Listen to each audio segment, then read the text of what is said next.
Hi, this is John S. Ross. I'm an author and I'm here to introduce you to my debut novel, Breaking Story. This is an image of it right here. Breaking Story, Some Crime Should Go Unsolved. It's a crime novel and it's 260 pages in length, 67,000 words, and available exclusively on Amazon. What I'm going to do is I'm going to show you how to download the first 3 chapters of this book for free as a PDF file. You can read it on your computer at your own leisure, just whenever you like. And if you don't want to do that, well, what I'm going to do is I'm going to read out one of the chapters in this video, and you can listen to that. So what I want you to do is I want you to go to the description text for this video and look for a link that says download sample dash, and it'll be a hyperlink. You click on that link and you can download the PDF 3 chapter sample of this book. And this is the file here that you'll download, Breaking Story chapters 1 to 3.pdf. It's a PDF file, it's a portable document format file, and you're going to need a specific software to read this file. There's a lot of them out there, most of them are free. I use Adobe Acrobat and I would recommend that, but if you want to look for something else, all you have to do is type in free PDF reader into Google and you should get at least half a dozen different options. So let's open this PDF up. And when you open up the PDF, this is what you get. This image here, Breaking Story, Some Crime Should Go Unsolved by John S. Ross. This is actually the cover photo for the paperback version of the book, but as you can see, I've also added it to the PDF. The next page, page 2, is copyright information, purchasing information, and social media information. The copyright information basically states that I own the copyright to this, and you cannot do much with it without our permission. You can't distribute it, you can't copy it, you can't do anything with it really without my permission. What I want you to know is that if you went to the bother of downloading this file, this PDF, then you have my permission to distribute it any way you want, as long as it's not for profit. You can add it to your website, you can add it to your blog, you can add it to an email and send it to somebody as an attachment, or you can put it in file sharing software. Whatever you want to do with it, as long as there's no money changing hands, you have my permission to do it. And that's the copyright information. Underneath that, I've got purchase information. This book is available exclusively on Amazon, and what I've done is I've put links to the 4 English-speaking countries' Amazon sites. So the top one here, I've got Amazon.com for the Americans. The second one, I've got Amazon.co.uk for the British. Underneath that, I've got Amazon.ca for the Canadians. And underneath that, I've got Amazon.com.au for the Australians. The reason I've done this is because if you're watching this video and you're reading this PDF, I'm going to assume that you speak English, and the chances are you'll be in one of these 4 countries. And that's basically the purchasing information. Underneath that, I've got social media information: Instagram, TikTok, Facebook, X, and YouTube. If you want to join me, if you want to follow me, you want to take an interest in my work, if you want to get in touch, you want to get in contact, feel free, absolutely. One thing I will mention though, is that you can probably see the Facebook, the X, and the YouTube channels are all freeware games channels. That's because it's for a website I used to run. I still have the website, but I haven't updated it in more than a year. And it's a freeware games website. So if you click on these links, on any of these links, and you find yourself in a gaming channel, don't worry, you're in the right place. And what I'm going to do now is I'm going to read you an extract of the story. I'm actually going to read you the first chapter. It's only 5 pages, so that should give you a wee taste for what the book's really like. So here we go, chapter 1, Saturday, 2:40 PM, North Glasgow. Brian opened the shed door wide and stood in the doorway. He was dressed casually in jeans, Celtic football top and a down jacket, exactly the way he needed to be dressed to blend into where he was going to shortly. He was a man with a plan, and this was the final preparation for an operation he had planned.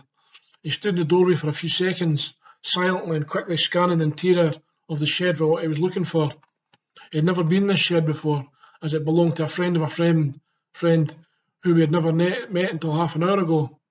The hut was fairly small, at 15 feet by 6 feet, and almost full to capacity with all the various stuff you would expect to find in a family garden shed. The left-hand side of the shed was taken up with shelves holding hammers, saws, spanners, nuts, nails, screws, etc. The centre walkway had a mountain bike and a golf bag at the far end. The right-hand side had a waist-high workbench that ran the full length of the shed from front to back and was partly covered in the middle by a semi-rolled up piece of linoleum. Brian picked up the linoleum to reveal what he was looking for, an abrasive wheel tool sharpener. Brian rolled up the piece of linoleum and placed it on one of the shelves on the left-hand side, and then he approached the abrasive wheel. Brian flicked the power switch on the side of the abrasive wheel, and the tool sharpener came to life, spinning at a high speed, ready to sharpen something. Brian reached up his right sleeve with his left hand and took out a 12-inch steel knit needle ready to be sharpened by the wheel. He paused for a second looking at the needle, and then he started to sharpen the needle on the wheel. The needle didn't take long to sharpen and was ready in less than a minute. When it looked like the needle was sharp enough, Brian switched off the abrasive wheel, and then he tested the sharpness of the needle on his left index finger, and it was sharp enough for purpose. Brian reached into one of the front pockets of his jeans, took out a wine bottle cork, and stuck it on the end of the needle. The needle was now ready. Brian slipped the needle and the cork up his right sleeve, with the cork rubbing against his wrist, and closed and locked the shed door and walked away. Saturday, 3:12 p.m, North Glasgow. It had now been nearly 3/4 of an hour since Brian sharpened the knit needle with the abrasive wheel, and he now found himself in the Craig Glen area of North Glasgow, standing across the road from the Craig Glen Inn, the pub known locally as the Craigie Inn. The Craigie Inn was a fairly average-looking little pub made of brown bricks. It consisted of a bar and a lounge area, had steel bars over the windows, and vitally no CCTV anywhere. In the past, the pub had a bad reputation for violence. For a while, the establishment was known as the Flying Tumbler because of the regular bar brawls it experienced. But for the last few years, it had been pretty quiet with almost no trouble at all, because it was now owned by a large and violent crime family from East Glasgow, and had made it known that anyone causing trouble in the pub would be dealt with severely. It was the worst kept secret in Craig Glen that the Craigie Inn was now mob owned.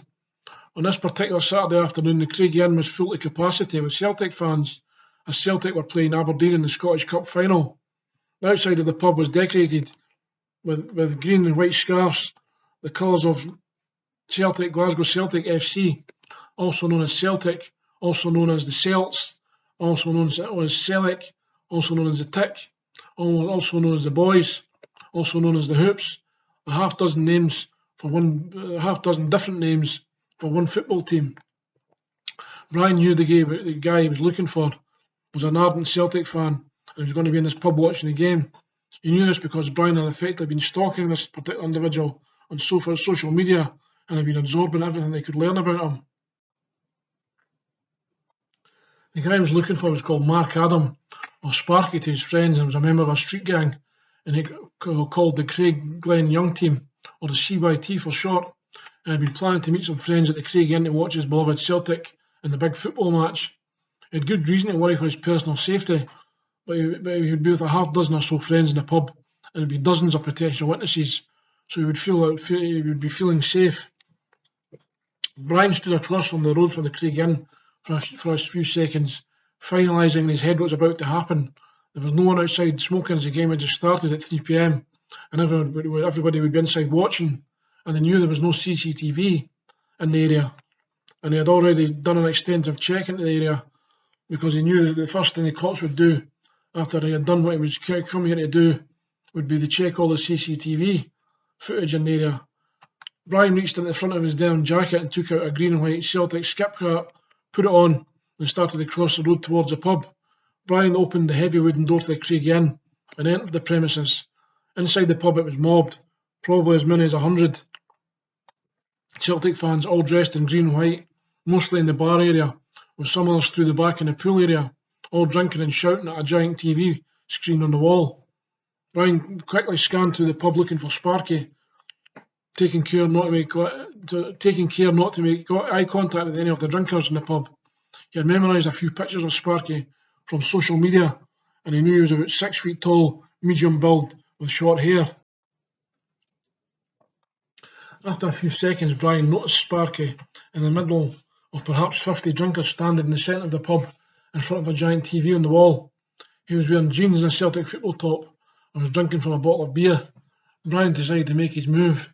He slowly walked over towards the centre of the group of drinkers in front of the TV, a few steps at a time.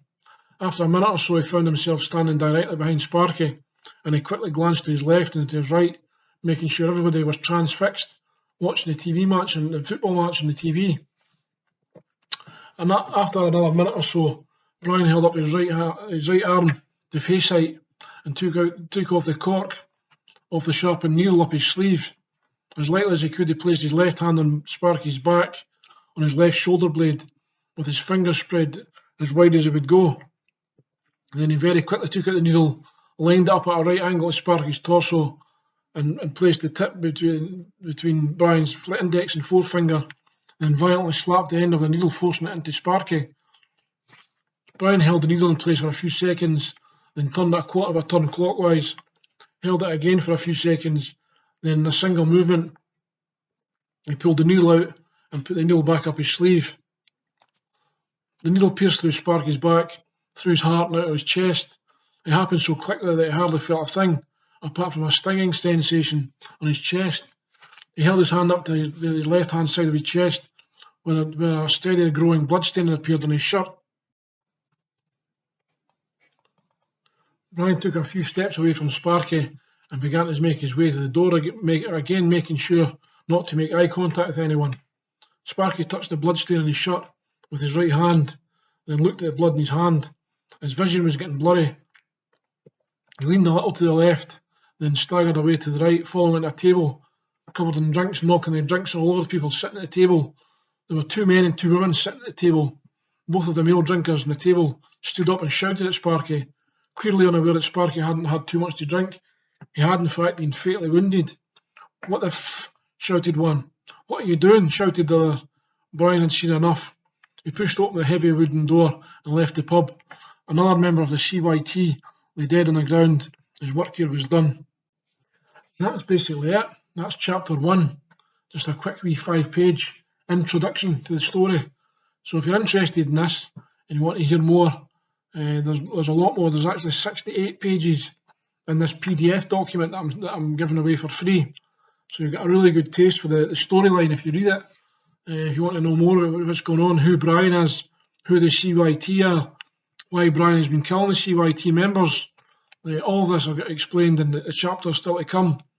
So I hope you've enjoyed this wee video that I've made for you, and I hope you download my stuff and take an interest in it. And I look forward to hearing from you on the social media if you're at all interested in getting in touch. Thanks for your time.